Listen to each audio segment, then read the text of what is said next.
Dahil maulan nga nitong mga nakarang araw, ayoko naman magluto ng mga sabaw-sabaw. Hello guys, mga kaskwami, mga mare. Pili na lang kayo kung ano yung gusto nyo doon. Charis. Bago nga pala yan, pag-out ko sa trabaho, ay nasikaso ko na nga agad yung lulutuin ko for today's video. Kung napanood nyo nga yung mga previous video ko, ay madalas din nga ako magluto ng mga ganitong ulam. Alas 8 nga ng umaga yan at kinuha ko na nga siya sa freezer kasi de-defrost ko pa siya. Nilagyan ko na nga siya ng tubig sa palanggana para nga ma-defrost siya agad at saka ako na siya lilinisan. So fast forward nga, nung matanggal na nga yung yellow-yellow niya, ay dinebone, debone, ewan ko ano yung tawag dun, kaya nang bahala mag-isip. Charis. Yung iba nga naglilinis nito ay toothpick yung ginagamit nila, pero ako kukulang. Kita nyo naman, kahit kukulang yung gamit ko, ay natatanggal yung mga bakterya niya sa likod. Charis. Medyo madami-dami nga rin yung nilinisan kong hipon, kaya fast forward na tayo. Bumili nga ako ng mais dito, siguro mga 4 na malalaking piraso, kaya hinati-hati ko na lang siya ng maliliit. Siyempre, Mare, hindi mo naman pwedeng ilagay yan ng buo sa mga hipon. Diyos ko, ano yun, nilagang mais na may konting hipon? Charis. So yun na nga, after ko nga siyang mahiwa-hiwa ng maliliit at yung iba hindi ko naman sinama sa maliliit na hiwa, ay pinakuluan ko na nga siya, nilagyan ko lang ng konting asin. Ano daw? May naintindihan ba kayo sa explanation? Charis. So yun na nga, after ko nga mapalambot yung mais, ay niready ko na nga rin yung mga ingredients na kakailanganin ko dyan. Halagang 200 pesos nga yung hipon na nabili ko dyan, pero nakontian pa rin ako kaya sinamahan ko ng tahong. Kung mapapansin nyo, ay maraming bawang at sibuyas nga yung ilalagay ko dyan kasi mas masarap yan dito. So yun na nga, naglagay nga lang ako ng konting mantika sa kawali, tsaka ako na sinunod yung butter para nga hindi siya masunog. O diba, may nakuha ka na naman technique mula sa akin. Charis.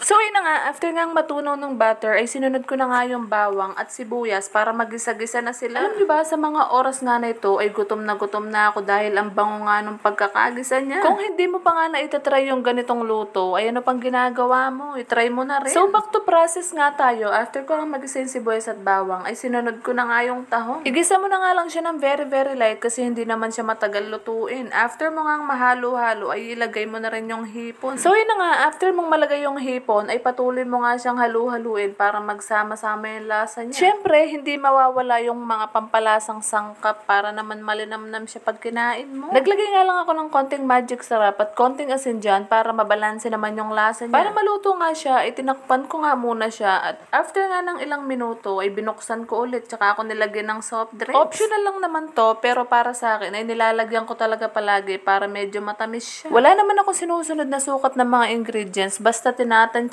ko na lang, ganun. So yun na nga, dahil feeling ko ay kulang pa siya sa tamis, ay naglagay na rin ako ng konting asukal at naglagay na rin ako ng paminta. Kung ano nga lang yung available sa kusina ko, ay yun na lang yung nilalagay ko. Ayoko na masyadong komplikado. Charis. After ko nga malagay yung mga kailangang sangkap, ay nilagay ko na nga rin yung mais kasi hindi nga pwedeng ma-overcook ng mga hipon. So after 5 minutes nga, pagkalagay ko ng mais, ay tinakpan ko nga lang siya at ready na siya to eat. At kung makikita nyo nga, ay naghihiwalay na ako sa isang plato kasi hindi nga sila kumakain ng maanghang. Itong sineseparate ko pala ay para sa 2 anak ko, kay nanay at saka kay mama ko. Magkakaiba nga kasi kami ng gusto. Ayaw nila ng maanghang pero ako naman ay gustong gusto ko. Alam nyo naman, senior citizen is always right. Charis. At dahil nga may sobra pa akong cayenne pepper dito, ay yun nga yung ilalagay kong pampaanghang. Hindi rin kasi ako nakabili ng cajun powder, kaya ito na lang yung ginamit ko. Ito lang kasi yung sobra ko dun sa nakaraan na nagluto rin ako ng ganito. Choice nyo naman yan kung ano yung gusto nyong pampaanghang na ilagay. After 3 minutes nga, ay naluto na rin siya, kaya ano pang ginagawa nyo, sabayan nyo na kaming kumain.